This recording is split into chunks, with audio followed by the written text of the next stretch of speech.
Mesdames et messieurs, bonsoir, heureux de vous retrouver sur les antennes de Mikuba Radio et Télévision. On vous retrouve donc pour le compte de Politico, l'émission qui parle politique et cela sans filtre. Ce soir, on revient une fois de plus sur cet accord dit historique signé entre Kinshasa et Kigali devant le témoin Washington. Félix Tshisekedi a posé sa signature pour entériner cet accord qui a été signé par les deux ministres des Affaires étrangères de la RDC et du Rwanda depuis le mois de juin dernier. Donald Trump a été pris à témoin, d'autres chefs d'État africains y étaient présents. Avec mon invité ce soir, on va essayer de comprendre si c'est dans une, on va dire, cette décision va aider la République démocratique du Congo à sortir de ce conflit qui date depuis plus de 3 décennies maintenant. Accord salué par certains, critiqué par notamment l'opposition. Ce soir, je reçois un membre de l'opposition. Il s'appelle M. Marley Vouvou. Il est coordonnateur du mouvement des révolutionnaires du Congo, plutôt congolais.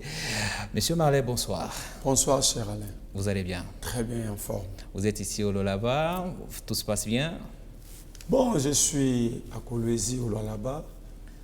Donc, ce que j'ai compris ici, s'il y a un Bumba au masculin à Kinshasa, il y a un Daniel Bumba au féminin ici. Comment ça? Madame Fifi Masuka. J'ai tenté de sillonner toutes les avant-midi d'aujourd'hui, les coins et les recoins du Lualaba. Ce que je vis, c'est presque la même chose que Kinshasa. Ce qui est vendu à Kinshasa, au nord de Madame Masuka, au nord du Lualaba, c'est vraiment un crime intellectuel.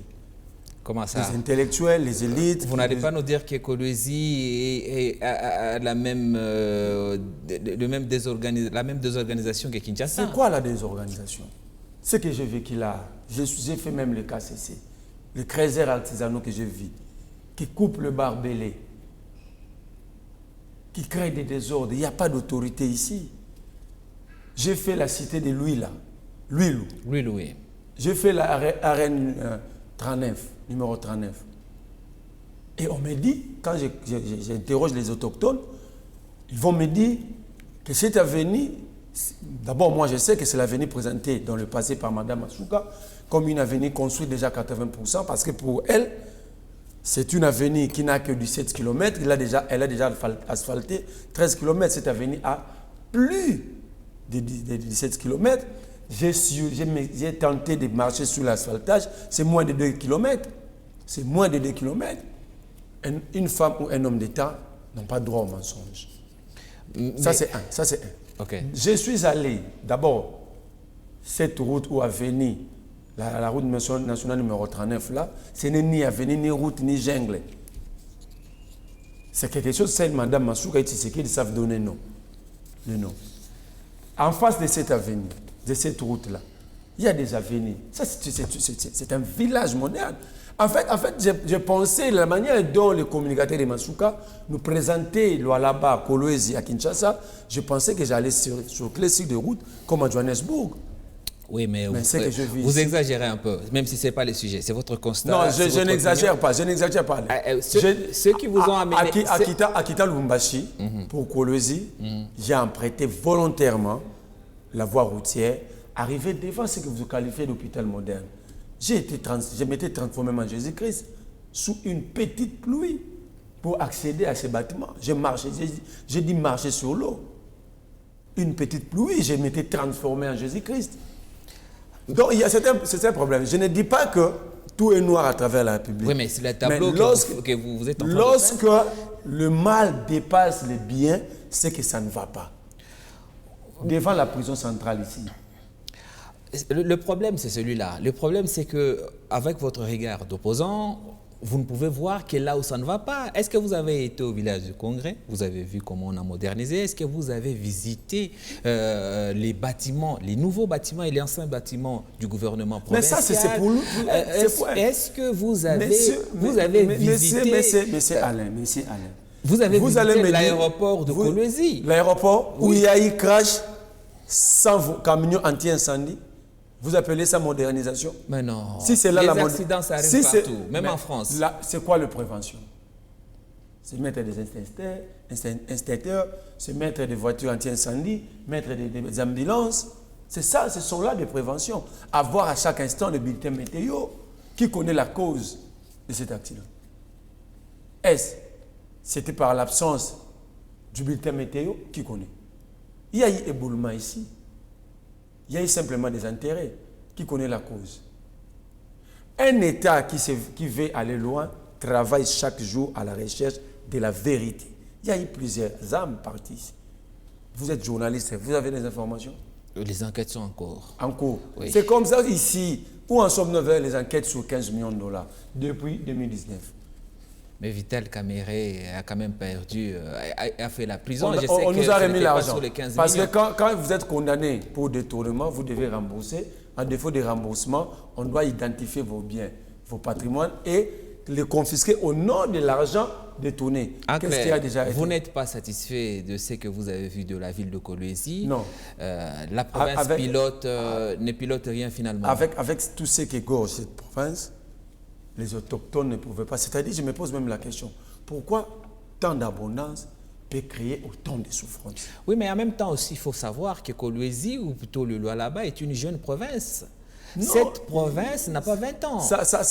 Et il y a 20 ans, c'est la facilité. Il y a 20 ans, ceux qui sont aujourd'hui dans l'opposition géraient le Grand Katanga, ils n'ont pas pu construire. On ne peut pas être là éternellement pour comparer le passé au présent. Mais on ne va pas faire New York en moins de 10 ans. Non. Ibrahim Traoré avait besoin de combien de temps pour réduire sensiblement le terrorisme? Il a eu combien de temps? Montrez-moi là où Ibrahim Traoré dit: mes prédécesseurs, ils avaient tellement mal géré, c'est pourquoi moi aussi, ça traîne. Montrez-moi. Quand vous arrivez à la tête d'une entreprise ou bien d'une institution, vous prenez en charge les actifs et le passif. Ce discours, c'est un discours tenu par un peuple qui a capitulé. Oui, mais par honnêteté intellectuelle. Ouais. Je vous connais très honnête dans vos propos. Par honnêteté intellectuelle, pouvez-vous reconnaître au moins qu'il y a quand même un pas positif? Un pas, on doit le sentir. Non, mais reconnaissez quand même. Mais je peux reconnaître quoi? Non, mais attendez. Il y a 4 ans, on n'avait pas un aérogare aussi moderne. On y va. Il y a 2 ans, on n'avait pas le village, on n'avait pas de salle comme celle plutôt construite pour le village de Congrès. Je ne sais pas, vous aurez le temps de visiter là-bas. Si on posait, c'est ça la notion de priorité et d'exigence. Ouais. Si on posait la question des Lualabé qui habitent Louilou, ils avaient besoin de ça. Là où ils siégeaient avant, il y avait quel problème pour construire ces nouveaux bâtiments? À la place des routes, à la place de l'électricité, à la place de l'eau. Si vous posez la question, j'ai passé chez Massengou ici. Ça c'est un village moderne, c'est le royaume au Congo moderne, où les gens se lavent, les femmes, les hommes, les garçons, les filles, se lavent à la belle étoile la journée. J'ai dit même filmer. J'aime dit même filmer pendant la journée, au Lualaba, les gens se lavent, les hommes et les femmes, les filles et les garçons comme enfants, dans une rivière. Est-ce que, si vous posez... Ça, on doute fort. Vous avez vu J'ai filmé, je vous envoie les images. Vous allez nous envoyer les images. Si on posait la question à ces gens-là, entre ces nouveaux bâtiments du Congrès et l'eau, l'électricité, route, pour eux, ils allaient répondre comment? C'est ça. On ne dirige pas pour se rendre propre, pour que toi tu sois dans un bureau luxueux. On dirige pour tes administrés. La société n'appartient pas aux dirigeants.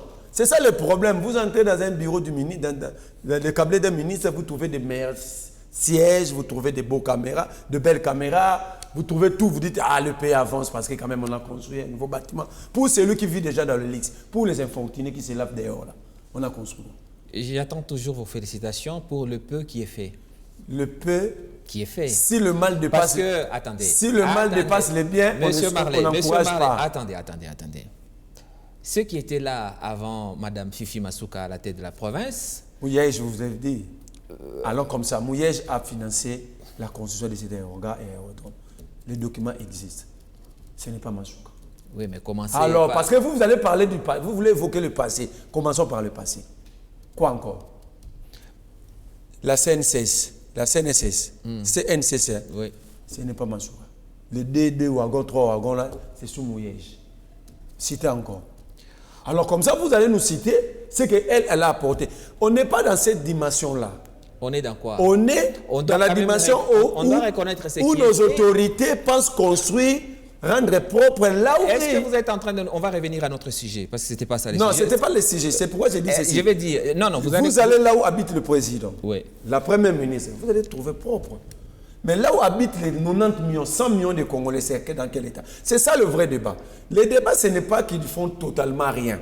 Le débat, c'est que ce qu'ils font, c'est résume là où ils vivent. Ok, et pas là où il y a la population. Pas là où il y a la population. Donc vous êtes en train de nous dire que le président de la République qui a salué le développement au Lualaba, à Kolwezi, tous ceux qui viennent ici à Kolwezi et qui saluent, etc., tout ce beau monde sont des menteurs. Ils nous ont Même menti. l'IGF a salué la gestion de la province du Lualaba. Je vous donne la route nationale numéro 39. Moi, je suis passé par là par curiosité. Parce que ça a été même mentionné dans les discours sur l'état de la nation du président. Ce n'est pas simplement ici. J'étais à Lubumbashi. Je suis passé sur une avenue où le président, pendant son discours sur l'état de la nation, il avait cité l'avenue comme une avenue déjà construite et asphaltée. L'avenue circulaire dans le quartier Accra, la commune annexe. Je suis passé par là, rien n'est fait. C'est ça le problème, je cite des endroits. Bon, on va maintenant revenir à notre sujet. On a compris que votre constat est amer, mais que vous ne voulez même vous ne voulez même pas saluer les peu d'efforts qui sont fournis. Vous préférez qu'on fasse rien. Mais vous qui habitez ici, vous ne m'avez pas aussi montré ces efforts. Parce que j'ai constaté veulent que vous gardiez une mauvaise image de la ville. Les bâtiments administratifs, ça sert à quoi? Mais ça sert à bien gérer la province. Donc, ces bâtiments a réduit sensiblement l'exploitation illégale des minéraux au Lualaba. Ces bâtiments administratifs nouvellement construits a réduit sensiblement la corruption. C'est ça, non? Ok, c'est noté. Venons-en à présent à cette affaire. L'accord signé entre le Rwanda et la RDC le 4 décembre dernier, c'était à Washington. Mais d'abord, avant, je voudrais qu'on clarifie une chose. On va entrer dans les détails de l'accord, mais d'abord, clarifions une chose. Depuis vos dernières sorties médiatiques, vous semblez épouser le point de vue de kabilistes. Avez-vous rejoint le PPRD ou souvent la RDC? Je ne suis pas membre ni de la plateforme Sauvons le Congo, ni du PPRD, moins encore du FCC. Oui, mais pourquoi vous adoptez leur style, leur langage, Justement, parce que vous-même vous tentez, vous m'avez poussé à ça. Parce que je n'étais pas ici pour parler de Mouyej. Mais vous avez voulu comparer le passé au présent. Alors nous évitons cette comparaison parce que ça rend nos dirigeants actuels irresponsables. Ils doivent assumer les actifs et le passif. Mais à chaque fois, on nous ramène dans ces débats-là. Ça sont prédécesseurs, ceux qui ont été là dans le passé. Alors, c'est ce qui nous pousse, nous qui avons assisté à ces deux régimes, de faire l'étude comparative. Si ceux qui nous dirigent aujourd'hui n'étaient pas dans la politique adamique, c'est-à-dire la politique d'irresponsabilité, de jeter la responsabilité de leur échec aux autres, on n'allait pas être là. Ça, c'est un. Mais si j'épouse les idées de Kabila, une idée bonne mérite d'être portée. Quand Kabila dit sauvons le Congo, tu sais qu'il a dit la même chose à Washington, nous devons sauver notre pays. C'est quoi la différence? En quoi Kabila devient rebelle quand il dit ça? En quoi Tshisekedi quand il dit la même chose? Adhérer officiellement au kabilisme. J'ai aussi adhéré à l'idée de Tshisekedi quand il dit il faut sauver le Congo. Vous êtes donc je dois aussi adhérer à l'Union sacrée. C'est possible. Ce n'est pas possible parce que ce qui est bien doit être adopté et protégé. Très bien. Venons-en maintenant à l'accord. Vous saluez cet accord signé entre le Rwanda et la RDC? Je salue la capitulation de la RDC. Comment ça? Mais dis-moi, cher frère, moi je suis en train de faire les relations internationales. Exactement parce que la diplomatie de Tshisekedi m'a fait croire que le Congo n'a plus de diplomates. Je me suis décidé d'aller faire les relations internationales. D'abord, quelle est la politique étrangère qu'a définie Tshisekedi pour arriver à conclure un tel accord? Parce que la politique étrangère, c'est d'abord la vision qu'il y a un État vis-à-vis du reste du monde. Ça veut dire, je comprends que le monde fonctionne comme ça. Alors nous, notre vision du monde, nous devons orienter notre politique étrangère de telle manière. Après, à ce moment-là, vous allez entamer votre politique extérieure, ce que nous appelons aussi la diplomatie. Déjà, quand vous regardez Tshisekedi, il est dans une forme, il est dans la prostitution diplomatique. Le mot est fort, prostitution. C'est une figure de style que j'ai utilisé. Oui. Il est dans la prostitution diplomatique. Il est en train de vendre le Congo comme si on vendait, comme à Kinshasa, ils n'ont pas besoin de terrasses. Toute terrasse, tout day, ils sont là pour vendre. Parce que tu sais qu'aujourd'hui, il ne nous a jamais rendu compte de l'Angola, du processus de Luanda, ni de Nairobi, ni de Lomé, ni de Doha, qui est en cours. Washington, dialogue à l'interne, directement, il conclut un accord. Ça, c'est un. Deuxièmement, l'accord devait être débattu avant son ratification par l'Assemblée nationale. Ça, le débat, il est où? La porte-parole du président de la République a dit que l'Assemblée a déjà été informée, même si ce n'était pas fait devant caméra. Je la demande d'augmenter un peu, d'élever un peu son niveau et de devenir intelligente. Mais attention, le mot que vous tenez contre elle, c'est contre le président de la République. Elle porte la parole du chef de l'État quand même. Donc elle ne peut pas mentir, parce que si vous dites qu'elle ment, c'est le chef de l'État qui vous attaque. Où sont les PV de la plénière des bâtons de cet accord? La plénière, ça dit quoi? Quand je dis elle doit quand même élever son niveau, c'est comme ça. On a la facilité de mentir sur la place publique. Moi, je vis à Kinshasa, dans la commune de Lingoual. Elle n'habite pas Lingoual. S'il y a plénière, moi je sais voir qu'il y a plénière. Je suis dans les quartiers où il y a le palais du peuple. Elle a menti. Je ne peux pas avoir fraudé parce qu'elle n'a pas eu peur de nous. Elle n'a pas eu peur de nous. Elle a menti sans vergogne. Oui, mais... Il n'y a pas eu de débat. Regarde ce que Boji dit. Okay. Et Boji dit, nous avons été informés, nous allons en débattre lorsque le président va rentrer. Donc ça dit, on signe en amont, s'il y a maintenant des amendements. Ben, on pourrait retirer notre signature. Ce ne serait pas la première fois. Ce ne serait pas la première fois. Voilà, mais là, c'est ça l'amateurisme. C'est ça le caractère moins sérieux. Le Rwanda qu'on traite de tous les mots ici, une fois l'accord signé le 27 juillet 2025, le Parlement rwandais a eu le temps de débattre sur l'accord et voter une loi portant ratification. Donc, Kagame est allé là-bas légitimement. Et Tshisekedi? Illégitimement. Comment ça? Il est l'élu, il a été élu sur toute l'étendue du territoire national, il a ce mandat, la Constitution. D'abord, quand vous dites que Tshisekedi a été élu, je vais vous être dire avec vous, Tshisekedi nous dirige 2 fois par coup d'État. Il n'y a aucune différence entre ceux qui sont à Goma et Tshisekedi. Tous nous dirigent en violation de la loi. C'est notre débat. C'est notre débat qui est dépassé. Non, parce que vous avez parlé des élections. Si nous devons utiliser l'article 64, nous Congolais, nous devons l'utiliser contre Tshisekedi et contre ceux qui sont à Goma. Oui, mais... il n'a jamais été... Fermons la parenthèse. L'article 58 de la Constitution veut que les élections soient organisées pendant une journée. D'où est-ce que Kadi m'avait trouvé? C'est 7 jours. C'est ça dirigé par Fox. Oui, mais vous n'aviez qu'à aller vous plaindre au niveau de la Cour constitutionnelle. Non, vous parlez de quelle Cour constitutionnelle? Oh là là. Mais vous vous êtes opposé à tout. Non, vous parlez... Non, je ne m'oppose pas. Oui, mais la Cour constitutionnelle existe. Il y a bien des juges et c'est eux qui ont confirmé la réélection de Tshisekedi. C'est sur le plan théorique qu'ils sont là.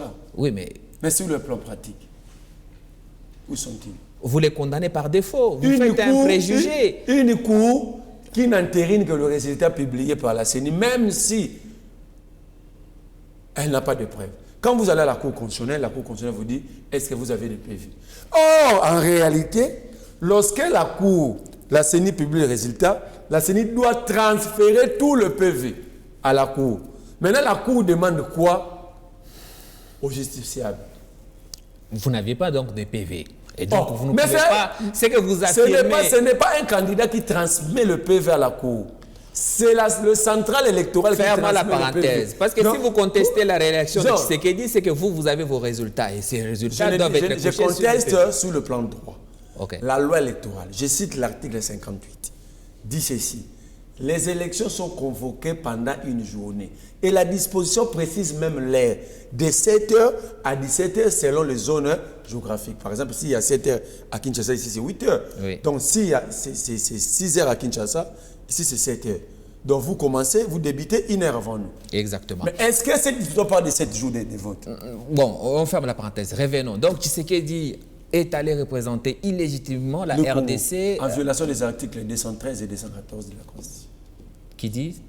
Je n'ai pas une conscience, mais je peux tenter de dire. L'article 213, le président de la République ratifie les traités en international et les accords. Oui. Le gouvernement signe les accords, il en informe l'Assemblée nationale. Oui. Mais l'article 214 renchérit. Lorsqu'il s'agit des échanges commerciaux, on parle des échanges de minerais ici. Lorsqu'il s'agit d'éducation des territoires, cette question doit être soumise au référendum populaire. Ou pas populaire, mais au référendum. Direct comme indirect. Ou est-ce que nous avons été consultés direct ou indirectement? Bon, vous êtes dans le juridisme. Ici, vous avez raison, tu sais déjà nous a dit qu'il n'est pas... Lui n'a jamais été dans le juridisme. Et le président a toujours été clair, le salut du peuple est la loi suprême. Donc ici, il y a mort d'homme, il y a un conflit en cours, on a l'occasion par une simple signature d'arrêter la guerre. Pourquoi s'empêcher? C'est très bien, le président veut résoudre la crise à l'Est, non? Exactement. Les Mobono qui sont déjà à Kinshasa. Il va signer l'accord quand? Ce n'est pas une guerre, c'est une insécurité que le ministre de l'Intérieur est en train de... Des villages brûlés. Dans ce pays, il y a un ministre de l'Intérieur. Oui, il y a bien un ministre de l'Intérieur qui est en train de juguler la question. Je ne savais pas. Revenons un peu, ne nous éparpillons pas. Revenons. Non, j'ai dit, est-ce que nous avons un ministre de l'Intérieur? Ou nous avons un ministre qui s'est spécialisé en situation des partis, de l'opposition et des plateformes? C'est quand même là où il vit, on viole à 9h, on pille à 10h, on tue, on braque. Il va trouver solution à une situation qui se vit à 100 km de Kinshasa, mais là où il vit permanent, il y a des violences, des braquages. Dans son quartier à Pigeon, il y a des braquages. Là où il vit. Jacques Benchaoui. Il habite la commune de Ngalema, dans le quartier Pigeon. Il y a braquage à tout moment là-bas. Donc l'accord. Donc vous demandez aux gens qu'ils soient capables de réfléchir comment mettre des poubelles au coin, dans des coins des avenues, pour rendre l'environnement propre. Vous leur demandez de mettre fin à la guerre. Revenons à l'accord de Washington. Nous avons compris que vous reprochez à M. Tshisekedi la légitimité de représenter le peuple congolais en signant cet accord. Mais dans le fond, qu'est-ce qui est dit dans cet accord qui vous rend si nerveux? La première des choses, lorsque vous prenez le chapitre 1, oui, là où on dit le respect mutuel de l'intégrité territoriale, où avons-nous déjà violé l'intégrité territoriale de Rwanda? C'est un accord signé entre les deux parties. Non. L'une des deux a pour habitude de violer l'intégrité territoriale de l'autre. L'autre n'a jamais. Mais oui, on demande à la RDC de respecter l'intégrité territoriale de Rwanda. Je dis le chapitre 1er. C'est vice-versa. Oh, mais comment ça doit être vice-versa donc j'accepte quelque chose que je n'ai en fait. Ce sont des langages diplomatiques. Il ne fallait pas forcément qu'on cite le Rwanda. Mais la résolution 2773, nous sommes aussi dans la diplomatie. La résolution 2773 avait clairement cité le Rwanda. Là, ça, ce n'était pas la diplomatie. La diplomatie intervient simplement dans cet accord. C'est de la capitulation. Quand vous avez un gouvernement qui décide de négocier avec un groupe rebelle ou des groupes armés, ça veut dire le gouvernement où l'État s'est rendu compte de son incapacité à dompter ce mouvement. C'est ça le vrai problème. Mais que voulez-vous... Attendez. Que voulez-vous que Félix Tshisekedi fasse? Nous reconnaissons, il a même lui-même aussi reconnu les faiblesses de notre armée parce que infiltré. Non. Vous vouliez qu'il fasse quoi? Qu'il reste bras croisés pour que ces rebelles avancent jusqu'à Kinshasa? Est-ce que vous êtes en train de soutenir les rebelles? La personne qui soutient les rebelles, c'est Tshisekedi, ce n'est pas nous. Comment ça? Il les a réussi pendant 14 mois, mais c'est Saint-Pierre. En dehors d'être journaliste, vous êtes un citoyen congolais. Tshisekedi vous a déjà informé des mobiles, de les rencontres? Il les a jamais rencontrés, c'est son ministre de l'Intérieur. Quand il avait appris que son ministre, où est la justice? Cette justice que vous avez dit, c'est ici. S'il s'agit de la haute trahison, tu sais qu'elle est dans la politique adamique. Il ne savait pas à qui jeter cette responsabilité, il a jeté à son ministre. C'était lui. Donc vous voulez me dire, étant l'homme le plus informé de la République, il ne savait pas que le M23 habité Kinshasa, logé Kinshasa pendant 14 jours. Il est le mieux informé, mais il n'est pas Dieu non plus. Il les reconnaît, mais là, c'est ça le problème. Homme, quand il dit qu'il n'est pas informé, quand on veut l'informer, ces gens disent que vous voulez l'informer, c'est lui l'homme le plus informé. Il est informé, c'est lui qui les avait réussi. Il a libéré les Biamour et autres, toutes les têtes passantes de l'armée du M23. Ils étaient ici en Ndolo. Kabila les avait arrêtés, condamnés à mort. C'est la lettre de Claude Ibalan qui avait fait foi à l'auditeur supérieur de l'armée pour libérer ces gens-là. Soyons responsables. S'il y a des responsables de l'autre côté, il y a aussi des responsables de l'autre côté. Donc il faut que nous soyons capables d'établir des responsabilités pour qu'enfin personne demain puisse refaire la même chose. Vous n'avez pas répondu à ma question. Je réponds à ta question. La question c'était, qu'est-ce que vous voulez que Félix Tshisekedi fasse? Déjà les accords sont toujours violés. À travers le monde selon les intérêts des États. Oui. Chaque État fait aboutir ses intérêts par force. C'est pourquoi les États construisent de grandes armées. Oui, mais notre armée est infiltrée. Notre armée n'est pas infiltrée. Il y a un problème de leadership au sommet de cette armée. Le commandant suprême ne joue pas d'un leadership clair. Qu'est-ce que lui avait mis en place comme politique publique en matière de sécurité et défense et que l'armée n'avait pas exécuté? Qu'est-ce qu'il avait mis? Où en sommes-nous avec la loi de programmation militaire? Où en sommes-nous avec le 1 milliard? Quel est le dernier mois que le dernier militaire avait touché 500 $ par mois? Tant vanté ici, il y a 7 mois, 8 mois. Mais attention, hein, l'année prochaine, dans le budget, on prévoit... On est encore dans la projection. Ce qui a été déjà 6 milliards. Ce qui a été dit, l'argent décaissé, ça n'a jamais été exécuté, ça n'a jamais été fait. Mais ça veut dire ici, tu sais que parce que nous souffrons de l'absence de promesses. Et lui se transforme en un antibiotique à la prométhamycine. Il est en train de nous soigner. Où en sommes-nous d'abord avec la loi sur la programmation militaire? Où en sommes-nous d'abord avec les 1 milliard décaissés?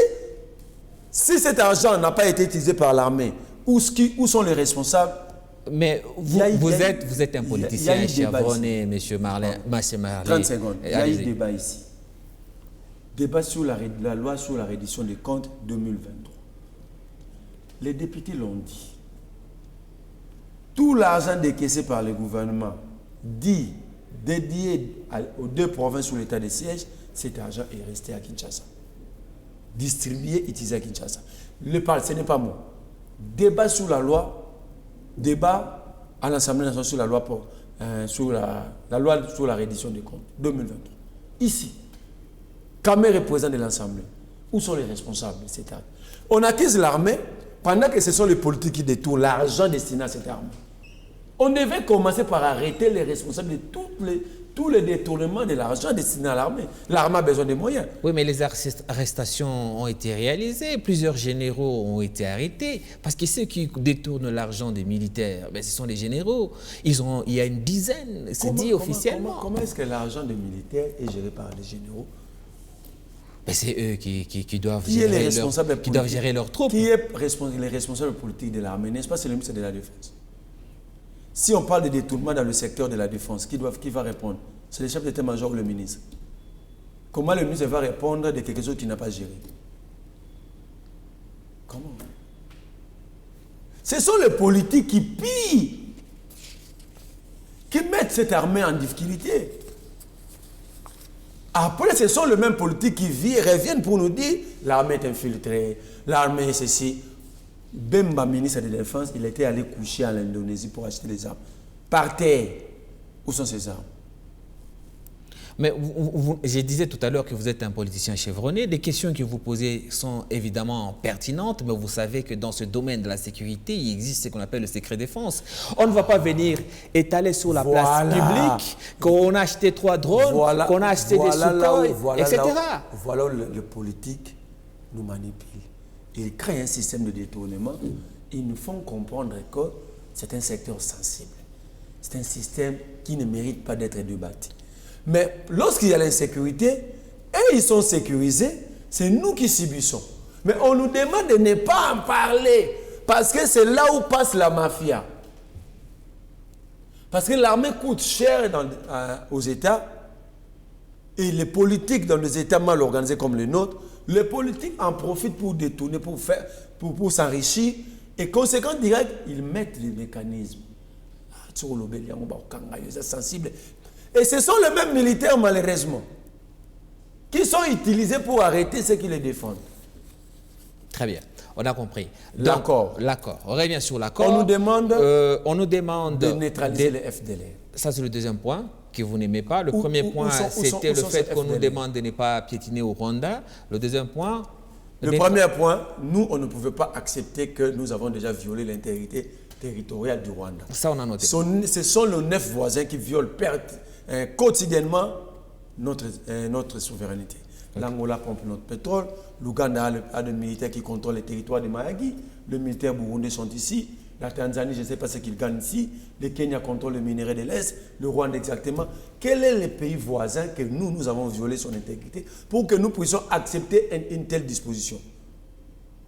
Et on dit, pour que le Rwanda puisse respecter notre souveraineté, donc notre intégrité territoriale, nous, Congo, nous devons neutraliser les FDLR. Ces FDLR, ils n'étaient pas arrivés ici par notre volonté. Il y a eu la communauté internationale de Croix-Rouge, il y a eu la CER, il y a eu la communauté internationale, il y a eu la France, il y a eu le Rwanda.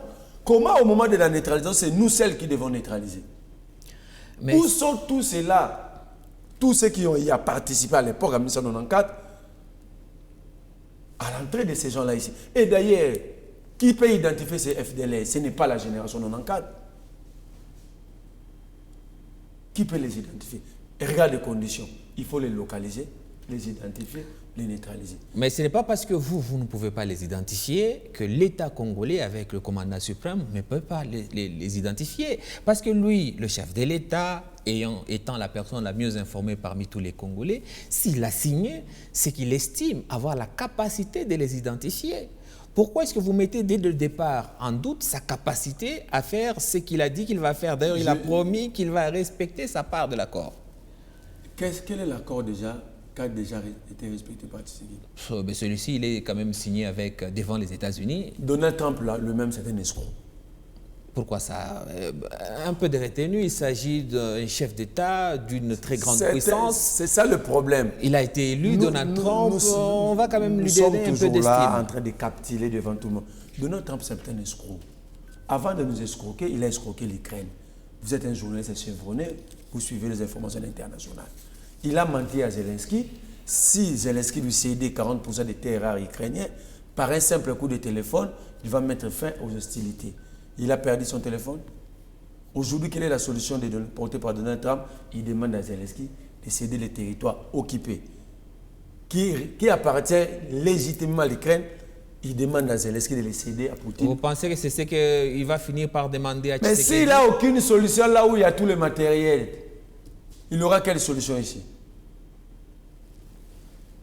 Et troisième et quatrièmement, une autre faiblesse, on maintient le Rwanda comme l'état transit de nos minéraux. Donc, Kagame étant fouillé des États-Unis. Ça, c'est l'autre volet économique. Mais c'est l'accord. Oui. Kagame étant l'enfant chéri des Rwandais, des Américains, parce que ce sont le fabricant de Kagame, il a bien servi le Rwanda. Au moment de faire de la capitulation du Rwanda, le Rwanda plaît chez les Américains. Vous allez voir, 2 jours avant l'enterrement de l'accord, pendant que Tshisekedi était en train de déambuler à travers les États-Unis, voir la diaspora, Kagame était en face des congressistes et sénateurs républicains américains. Discuter de son avenir. Dire, bon, moi je vous ai servi. Vous voulez tout me prendre et mettre fin. Moi je gagne quoi? Qu'est-ce qu'on fait? Bon, comme tu nous as rendu de loyaux services, on te mettait comme état transit. Donc maintenant, officiellement, les États-Unis et le Rwanda vont piller le Congo. Ce n'est pas aussi simple que ça. Vous êtes un peu simpliste sur la question. Ici, il faut quand même rester aussi réaliste, M. Marley. La RDC a ses richesses, la RDC a les faiblesses qu'elle a, ça veut dire l'organisation, la désorganisation, l'insécurité, etc. Si on s'associe aux autres, c'est pour être fort. Si on travaille avec le Rwanda de manière officielle pour faire du business, le Rwanda n'aurait aucune raison de financer des rébellions. Ça a été tenté avec l'or de Sakima, avec le même, tu sais. Mais cette fois-ci, il y a les Américains qui vont... parce qu'il y aura maintenant les intérêts des Américains. Et comme Kagame, comme Kagame, c'est le poulain des Américains, comme eux aussi vont investir dans l'affaire, ils ne vont pas laisser Kagame, excusez-moi de l'expression, foutre la merde là où vient là où il y a l'économie. Les Américains ont des intérêts en Irak. Il y a la paix. Les Américains ont des intérêts au Soudan du Sud. Au Soudan en général, il y a la paix. Parce que la balkanisation du Soudan est l'œuvre des Américains. Accompagné par cet empire Imatouchi. L'accord a été signé en 2010 à Nairobi, toujours à Nairobi. Il y a la paix là-bas, dans le Soudan. À Nairobi, là où on a aussi signé la création de Sauvons la RDC. La plateforme Sauvons le Congo n'œuvre pas pour la balkanisation du pays. Ils soutiennent quand même Nanga quand même. Si Kabila soutenait Nanga, la situation n'allait pas être telle qu'elle est aujourd'hui. Elle allait être comment? Kabila, c'est un militaire. Kabila sait comment avoir les armes illégalement et légalement.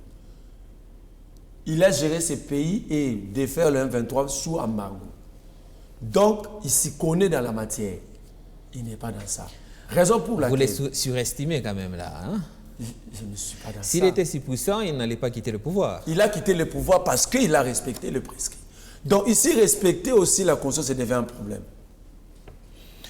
On la viole, c'est un problème. On la respecte, c'est un problème. Finalement, revenons un peu, finissons. Donc l'accord ici, si j'avais ça en main, j'allais le déchirer. Parce qu'en réalité, déjà moi, étant que souverain comme peuple, je n'étais pas été questionné. Ma volonté n'était pas exprimée. Ni la vôtre, ni à aucun autre Congolais. Tshisekedi a décidé de faire du Congo comme si c'était un champ de maïs qu'un parent aurait légué à son enfant. Depuis tout à l'heure, je vous pose la question, vous n'y répondez pas, en tout cas vous la détournez, vous la contournez. Et j'ai l'impression que vous devenez un peu comme les gens du pouvoir qui évitent les questions sensibles. Je disais ceci, début de cette année 2025, on a vu la progression fulgurante de rebelles du M23. Tshisekedi, par la diplomatie, il a réussi à ralentir cette avancée des rebelles. Aujourd'hui, dans la même logique, il va au niveau international, il signe des accords pour bloquer l'avancée des rebelles. Pourquoi il n'est pas rentré par Goma? Non, mais attendez doucement, laissez-moi poser ma question, je la repose autrement, comme ça j'aurai peut-être une réponse. À chaque fois, vous contournez la question. Tshisekedi sait qu'on a des faiblesses dans l'armée, donc la force, on ne l'a pas pour l'instant. Il y travaille pour remanier et corriger les erreurs qui sont dans notre armée. Mais en attendant, il ne va pas laisser le pays sombrer avec l'avancée des rebelles. Qu'est-ce qu'il aurait dû faire si ce n'est que faire ce qu'il est en train de faire maintenant? Si, voilà, je pose la question autrement. Si vous étiez Tshisekedi maintenant, vous aurez fait quoi? D'abord, lorsqu'on prend le pouvoir dans un pays avec plein d'hostilités comme le nôtre, on commence à construire l'armée, le service des renseignements, la police, le pilier de l'État. Ce que Tshisekedi n'a pas compris. 2. La guerre ici, on ne peut pas demander à Tshisekedi de trouver solution. C'est comme si on demandait à la malaria de chasser la malaria. C'est lui la cause. Oui, ça on a compris. Maintenant, si vous étiez lui, vous allez faire quoi? C'est ça que j'ai dit. Si moi j'étais à sa place... Ouais. Au présent, oublions ce qu'il a déjà fait. Il n'a pas pris le pouvoir aujourd'hui. Je parle d'un mandat. Ne me demandez pas de donner une réponse à une question à mi-parcours. Tshisekedi a eu un mandat, il est pendant le deuxième. Tshisekedi était opposant, c'est-à-dire qu'il maîtrisait mieux la situation. Il comprenait la situation qu'il y avait l'insécurité. Malgré que le M23 a été défait, il y a eu des mutineries à Goma, à Beni, à Butembo avec les ADF. C'est-à-dire qu'il a hérité d'un État qu'il connaît, qu'il maîtrisait mieux la situation. Mais arrivé au pouvoir, il fait appel à ces mêmes rebelles. Il ne nous a jamais informé pourquoi il les avait appelés, ils avaient discuté de quoi. Comme cela ne suffisait pas, tu sais qu'il va demander à Klondi Balangi de libérer les Biamou et autres qui étaient ici à Ndolo, à Kinshasa, à la prison. Libérés, sans mécanisme de contrôle. Ils se retrouvent aujourd'hui, ils se sont retrouvés tous à l'Est et il y a rébellion, il y a guerre. La solution, c'était quoi? Au début de cette rébellion, nous, l'opposition, on avait proposé ceci. Comme il y a double revendication, il y a double mobile dans cette affaire. Quand vous écoutez Corneille Nangaa porte des mobiles politiques. Pour Corneille Nangaa, tu sais qu'il viole la loi, il n'avait pas gagné les élections, il est illégitime, il faut à tout prix le faire partir. Mais pour les Bissimo et autres, ensemble avec le Rwanda, pour eux, il y a violation des minorités, ils ne peuvent pas être chassés, ils sont congolais, et soit on leur donne une partie de notre territoire parce qu'ils n'ont pas là où aller. Ça fait 2 mobiles. On avait proposé à Tshisekedi de créer un corridor politique en allant jusqu'à ceux qui ont des mobiles politiques, discuter avec eux. D'ailleurs, c'est ça qu'on avait renchéri pour dire vidons cette affaire de sa congolité, comme ça nous allons rester, nous et le monde sera pris comme témoin face au Rwanda. Tu sais qu'elle avait qualifié tout le monde des étrangers, c'est ça, des Somaliens, Matata des Rwandais, moi, Ougandais. Alors, quelle est la solution que vous voulez encore qu'on le propose? Parce qu'on a proposé à l'époque, là, ce n'était que Bunagana qui a été pris. Arrivé à Massissi, Nanga entre en danse. On a compris les jets. On dit non, il faut vider vite cette affaire de sa congolité. Retirer tout ce qui est congolais là-bas. Retirer. Tu sais qu'il avait dit quoi? Il n'y aura ni brassage, ni mixage, ni négociation. Il l'a répété dernièrement en Serbie. Ni négociation, ni quoi.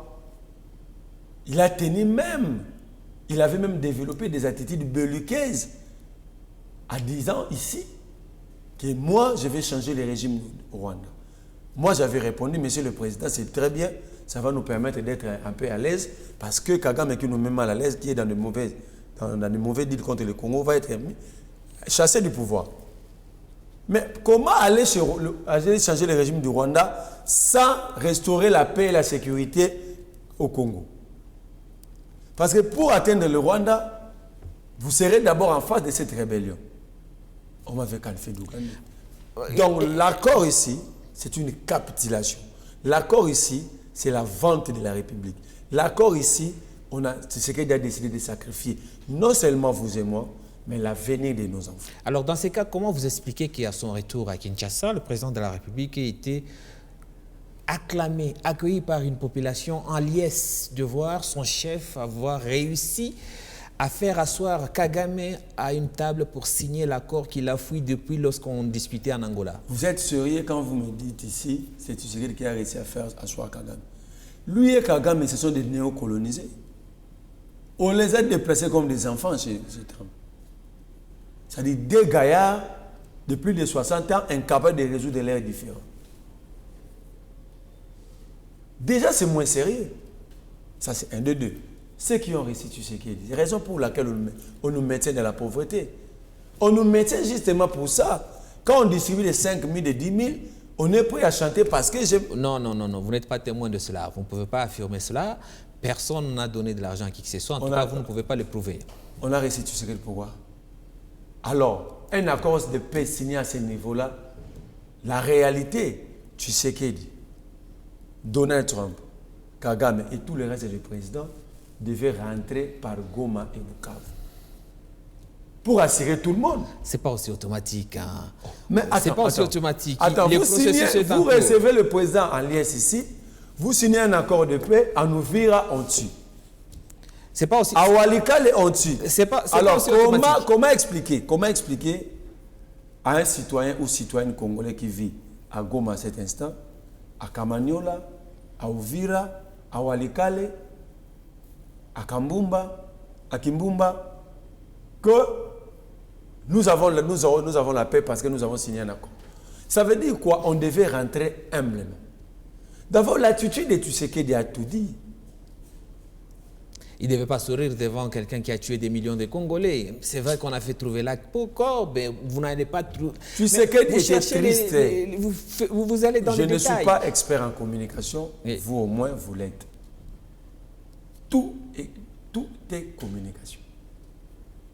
Tu vois, vous voyez comme nous sommes en train de tourner, ma caméra est là.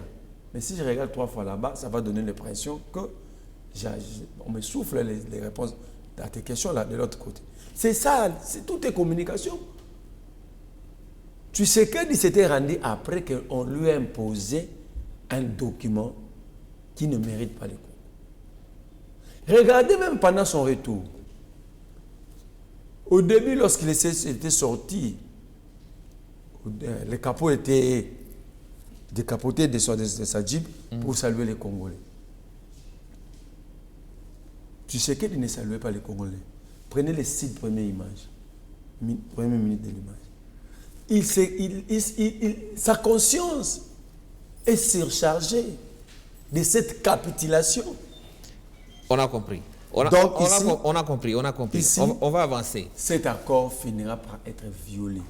Et puis dans peu de temps. On a compris. Maintenant, je voudrais quand même savoir clarifier une chose. Cette guerre qui nous est menée par le Rwanda, avec évidemment représenté au pays par Corneille Nangaa et tous ses collègues, est-ce que vous comprenez les motivations de Corneille Nangaa? Je n'ai jamais, même lorsque Corneille Nangaa était civil, je n'ai jamais été avec lui. Mais quand il prend parole, je vous ai dit ici, il a des mobiles politiques. Pour lui, Tshisekedi ne mérite pas... Est-ce que ces mobiles politiques, vous pouvez les comprendre? Raison pour laquelle, à l'époque, nous, l'opposition, d'ailleurs, quand je dis nous, l'opposition, c'était une proposition faite par l'ancien Premier ministre Matata Ponyo. Créons un corridor, approfondissons sur le mobile de Nangaa, si ça reste politique. Nangaa qui est un condamné à mort, comme son frère Joseph Kabila. Mais justement, on condamne Kabila, mais on négocie avec le M23 de Ouah, on signe un accord avec Kagame. Le gouvernement a annoncé, on reste dans le domaine sécuritaire, que pour le budget 2026, 30% du budget va être consacré à l'armée. 30% de 20 milliards, c'est environ 6 milliards de dollars. Vous qui critiquez ici, Tshisekedi ne s'est pas occupé de nos forces de sécurité. Là, voilà l'occasion. Il va consacrer 6 milliards.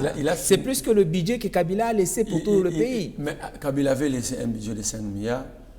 Il avait défait le M23 avec le Mamadou. Commencez quand même pas à reconnaître. Mais je reconnais, non? Vous reconnaissez quand même que 6 milliards, c'est mieux que Kabila. Kabila avait laissé un budget de 5 milliards.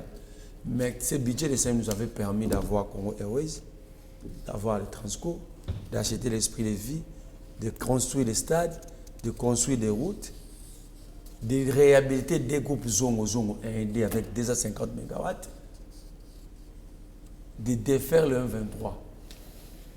Donc, mais avec un budget de 16 ou 20 milliards, on n'a pas de Transco, aucune société d'aviation, pas de... Tous ces quantités de construits ici sont des morts nés. Il dit qu'il va mettre 6 milliards. Mais ce qu'il dit nous amène dans un schéma où on ne saura plus le contrôler. Comment ça?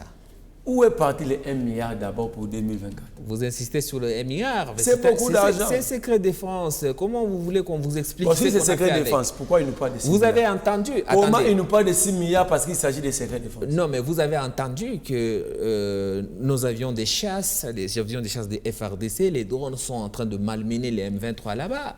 Est-ce qu'il faut qu'on vous dise quand est-ce qu'on les a achetés? C'est avec ces milliards. Bon, moi, je suis fatigué des victoires de ce pays. Tu sais qu'il a construit déjà des écoles, rien que dans les réseaux sociaux. Tu sais qu'il a mis fin à la guerre dans les réseaux sociaux. Le Congo est devenu l'Allemagne d'Afrique dans les réseaux, jusqu'au point qu'ils sont allés prendre une Allemande pour braquer une banque en Allemagne d'Afrique. Une Allemande d'Europe est venue braquer une banque en Allemagne d'Afrique. À Kinshasa, à Berlin, ex-Kinshasa. Tout ça, ça fait partie des mensonges organisés de ces régimes. Ils ne vont pas mettre ces 6 milliards. Ils ne vont pas les mettre. Vous êtes pessimiste? Ce n'est pas du pessimisme. Ils ne vont pas les mettre. Nous sommes enfin des gens qui discutent l'argent avant de payer. Ce n'est pas moi, c'est Nicolas Cazet, l'ex-Argentin. Ils ne vont pas mettre. Tu sais qu'ils pensent nous manipuler comme des enfants. Il peut dire telle chose aujourd'hui, demain il renie, pour dire une autre, il va renier. Cet accord est rédigé par des étrangers. Entériné à l'étranger. Entériné par des étrangers. Parce que les enfants de Tshisekedi sont étrangers. Il est allé signer un accord à l'étranger. Cet accord écrit par les étrangers, signé avec les étrangers. Et cet accord a eu pour témoin que les étrangers, les Uhuru Kenyatta, les Ruto, donc cet accord est totalement l'œuvre des étrangers. C'est pourquoi je demande à Tshisekedi d'aller l'appliquer à l'étranger.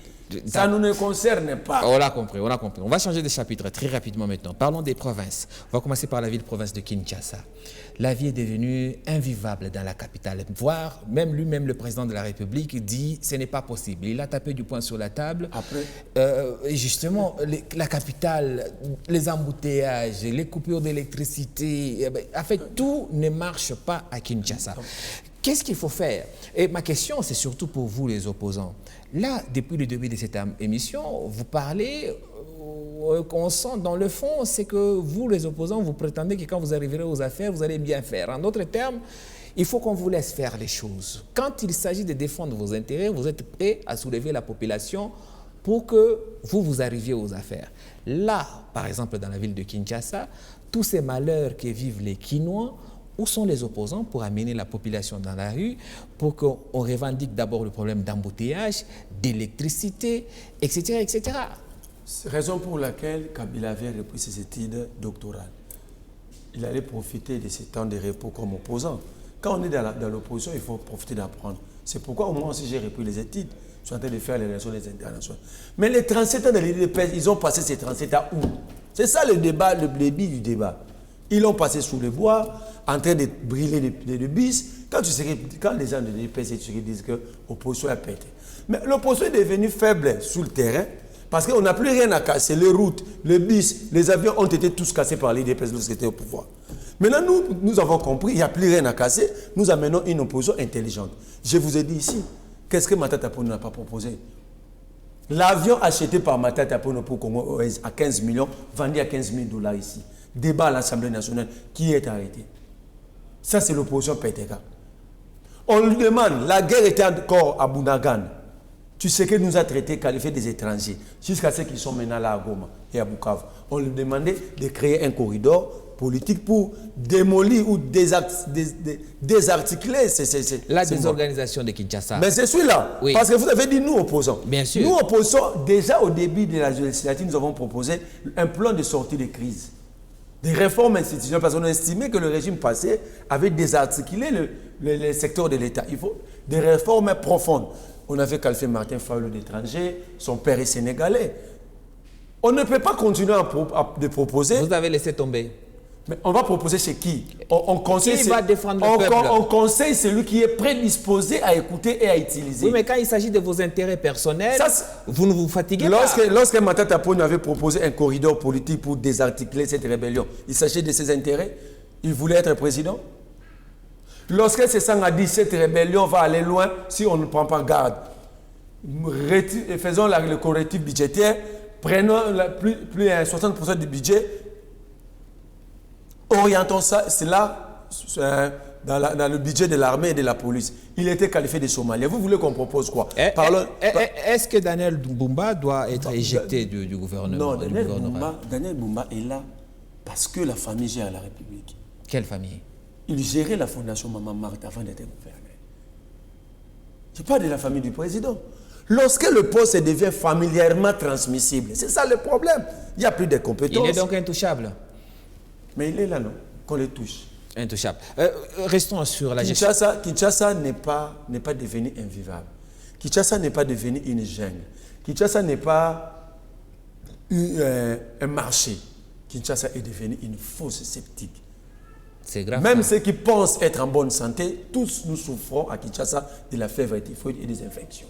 Tous. Je crois même le président de la République est infecté, c'est pourquoi il était en colère. Non, pas lui, quand même. Il est sécurisé. Il vit où? On parle de Kinshasa. Ah, donc vous voulez me dire que le président a pris des précautions en abandonnant plus de 20 millions. S'il n'a pas pris de précautions, il vit comme nous tous, comme il est dit. C'est que lui-même aussi a des infections. C'est pourquoi il était en colère. Autre aspect concernant la gestion des provinces, parce qu'il nous reste moins de 4 minutes. Je suis à Kinshasa. Moi, j'avais dit, Bumba, les jours où j'avais écouté Bumba présenter son discours, son programme, pardon. Déjà, quelqu'un qui ne maîtrise pas la superficie de Kinshasa.